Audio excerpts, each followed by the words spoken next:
चार छेडछाडी दबाव पोलिसांवरती आहे आणि पोलीस तो दबाव मान्य करतात.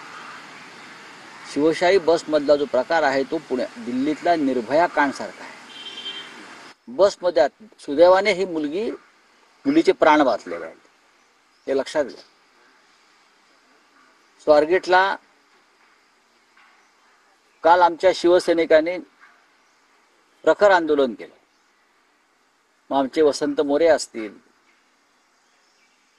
गजानन थरकुड असतील, संजय मोरे असतील, आमच्या शिवसेनेच्या प्रमुख लोकांनी आंदोलन केलं, महिलांनी आंदोलन केलं. त्यांच्यावरती आता गुन्हे दाखल होते.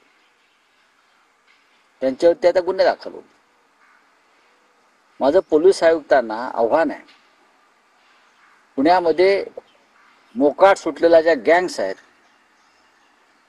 त्यांना कायद्याची भीती राहिलेली नाही. माझं गृहमंत्र्यांना आव्हान आहे, आपण राजकीय कार्यासाठी गृह खातं वापरताय, विरोधकांना त्रास देण्यासाठी गृह खातं तुमचे लोक वापरतायत. हे तुमच्या लाडक्या बहिणींच्या रक्षणासाठी वापरलं तर या महाराष्ट्रावरती उपकार होतो.